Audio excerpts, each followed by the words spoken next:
I had just stepped out of the bathroom, my hair damp and my skin still warm from the shower. The quiet of the house pressed around me, the kind of silence that made me feel both safe and oddly exposed at the same time. I wrapped my towel tightly around me, feeling the soft fabric against my skin, and let out a long, lazy sigh. Normally, moments like this were mine alone. Just me, the warm water, and a chance to think. But today, it felt different. Deborah, a voice, low and hesitant, broke the silence. My heart skipped a beat. It was Rufus. My stepbrother, someone I had grown up with, someone I had shared countless memories with. Yet in this moment, he sounded different. Serious. Vulnerable. Yes. I replied softly, my voice shaking slightly. Something about the tone of his voice made me uneasy and curious at the same time. There was a pause, long enough for me to feel my pulse in my ears. I need to tell you something. Something important. I frowned, unsure whether I should go out and confront him or stay put, wrapped in my towel. But curiosity won over caution. What is it? I asked. I like you, Deborah, he said finally, words spilling out in a rush, almost desperate. I've liked you for a long time. I know it's complicated, and I know it might be wrong, but I can't keep it inside anymore. I froze, my heart pounding so hard I was sure he could hear it. My mind raced. Rufus, liked me? Liked me like more than just a stepbrother. I had always thought of him as family, someone close but distant in the kind of way that made love impossible. Yet, hearing him say it aloud made something stir deep within me. I didn't know, I whispered. I mean, I didn't think. You didn't think what? His voice was soft, careful, almost afraid I might pull away. I didn't think you felt that way, I admitted, my cheeks flushing. The warmth wasn't just from the shower anymore, it was from him, from his honesty, from the way he was looking at me now. His eyes weren't teasing, weren't joking, they were soft, intense, and full of something I had never seen before. I do, he said simply. I've felt this way for a long time, but I didn't know how to say it. Every time I see you, every time we laugh together, I feel something. Something I can't explain. And I can't keep pretending it's not there. My chest tightened. I wanted to step closer, to close the distance, but my mind screamed caution. This was Rufus, my stepbrother, my family. But the fluttering in my heart told a different story. The truth was, I had always felt something too. Something I couldn't name, something I had buried deep, pretending it didn't exist. I think I've felt that too, I admitted finally. My voice was barely audible, but it was honest. I didn't know if it was real, or if it was just me imagining things. His face lit up with a mixture of relief and something tender. He took a careful step closer. It's real, Deborah. I promise it's real. I've never been able to stop thinking about you. Not for a single day. I swallowed hard, trying to calm the rapid beating of my heart. Rufus, what does this mean? I mean, where do we go from here? I don't know, he admitted. I know that I want to be close to you. I want to hold you, to be near you, to make you happy in every way I can. Can I hug you? The word hug felt innocent, but in this moment, it carried all the weight of our unspoken emotions, our hidden feelings, and our shared longing. I nodded, almost without thinking. He stepped closer and wrapped his arms around me. I felt the warmth of his chest against mine, his hands gentle, careful, almost reverent. I closed my eyes, letting the feeling wash over me. It was strange, new, and intoxicating all at once. We stood like that, holding each other, letting the silence speak the words we hadn't dared to say. I've wanted to do this for so long, he whispered into my hair. I didn't know if I could ever tell you. I was afraid it would ruin everything. Our relationship, our family, everything. But I can't keep it in anymore. I'm glad you didn't keep it in, I whispered back. I wanted this too, more than I realized. We stayed like that for a long time, just holding each other. It was more than a hug, it was a connection, a promise, a beginning. My heart felt light, yet full, and I could sense that he felt the same. Over the next few days, everything changed between us.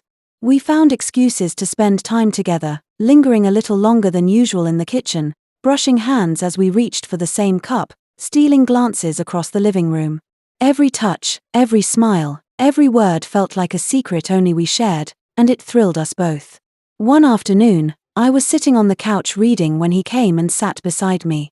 He didn't say anything at first, just rested his shoulder against mine. I leaned slightly into him, feeling the warmth of his body and the steady beat of his heart. "You know," he said finally, "I used to think I could keep my feelings hidden forever. I thought I could be just your brother, your friend. But being near you, it's impossible. I want more than friendship, Deborah. I want to be the person you can lean on, the person who makes you smile every day." I turned my head to look at him, seeing the sincerity in his eyes. "I want that too," I said softly. "I want to feel safe with you, to laugh with you, to just be with you." A smile spread across his face, and he reached out, brushing a strand of hair behind my ear. "Then that's what we'll do," he said. "We'll figure it out together, step by step. No rushing, no pressure. Just us." From that day on, our bond deepened in ways I had never imagined. We talked about everything: our dreams, our fears, our hopes for the future. We shared late-night conversations in the living room, leaning close so our shoulders touched, sharing secrets we had never told anyone else.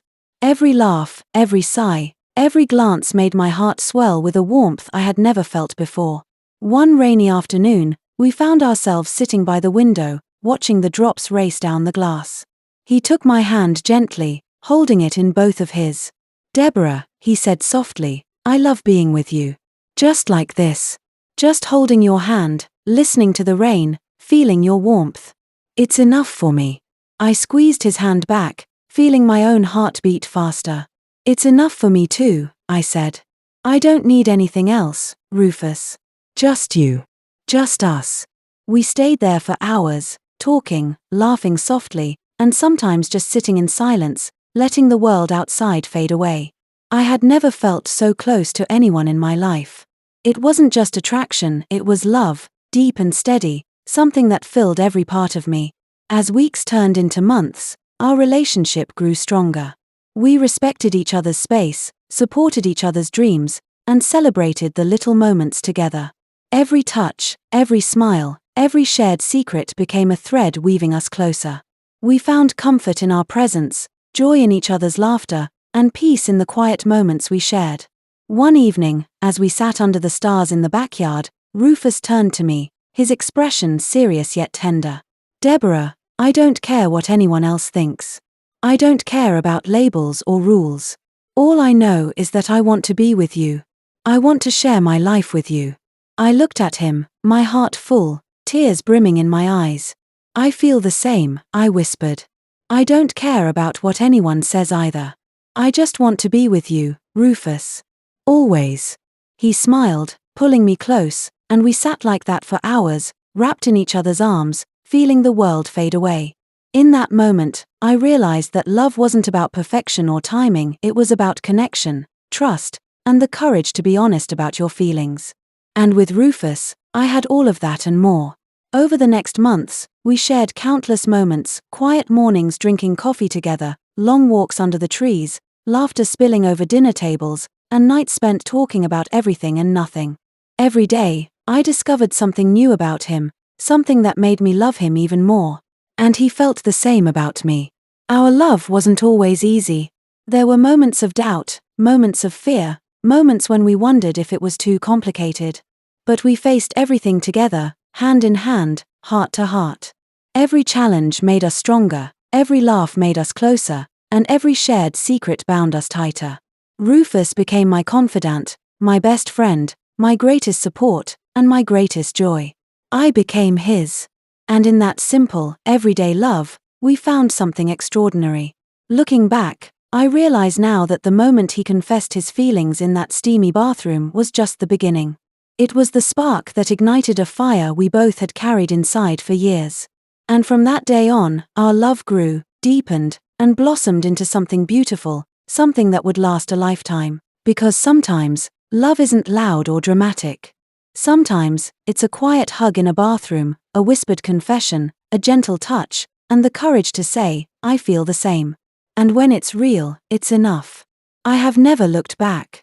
I have never regretted that day. Because that was the day I realized that love can come from the most unexpected places, and when it does, it changes everything. And with Rufus, I knew I had found my forever.